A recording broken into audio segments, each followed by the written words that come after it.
Questions are uncomfortable things.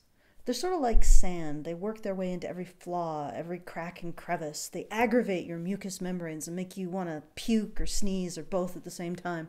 They have this habit of breaking down those structures we rely on for our identities. Questions are pretty ugly things. So let's stamp them out. Get rid of all the questions. Except for one small problem. All growth, all innovation starts with questions. What if we? Why don't we? Why can't we? And if you think about it, Google's lifeblood is questions. All search queries start with a question. So how can an empire built on serving questions wage war on questions without destroying itself? Well, the simple answer is that it can't. Now here's a question I have for you, speaking of ugly questions. If you're here and you like what we do, but you're not currently supporting us, I'd just like you to ask yourself why. And send that answer to why@feedthebadger.com. Hell, if you do support us, tell me what you got. What got you to? I'd like to hear that as well.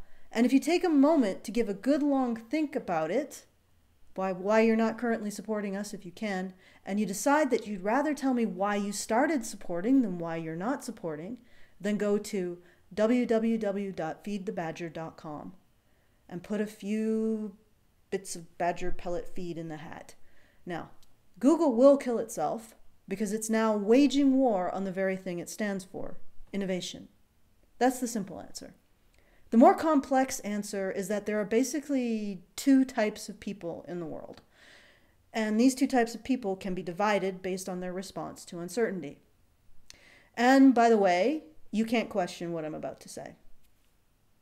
The first type of person, when they encounter uncertainty, likes it. It invigorates them. It makes them curious and excited. They might react with anger initially if the uncertainty challenges one of their conclusions, but at the end, curiosity wins out. These people are uncertainty seekers. The second type of person is uncertainty adverse. They detest the feeling of not knowing because they feel stupid when they don't know.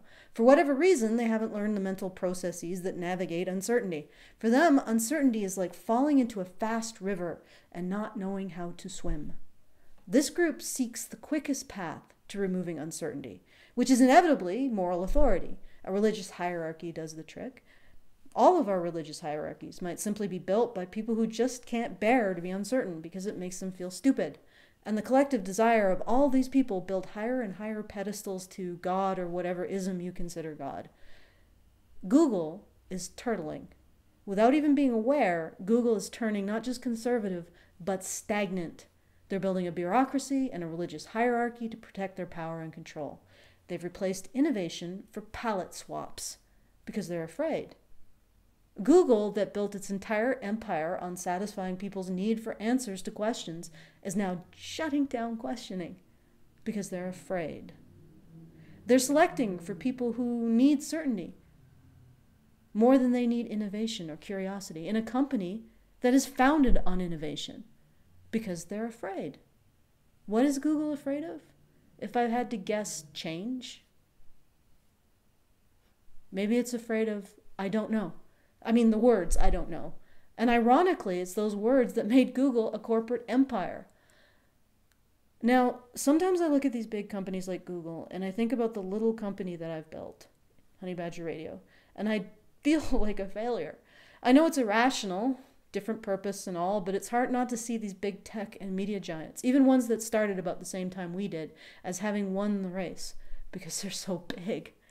But after all this, I realized something. Google might have 60,000 employees. It might have offices that look like a Disney theme park. It might have electric bikes and arcades, but my little company has one thing it doesn't and never will have. Freedom of thought.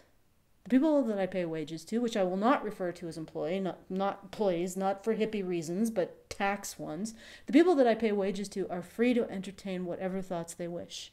I'd even employ a dreaded race realist if they did the work.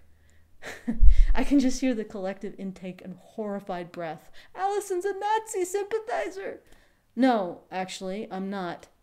I've never met anyone who isn't invested in an ideology for deep emotional reasons that will stick around for long after that ideology is questioned. Bigots, racists, ideologues need echo chambers to survive. You know how you create echo chambers? I'm going to show you. Room for sound in the badger cave.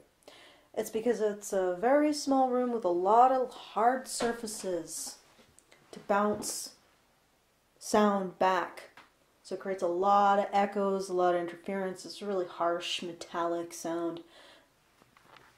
Small space, lots of walls, closed door. It's echo chamber. You create echo chambers by putting up walls and closing doors.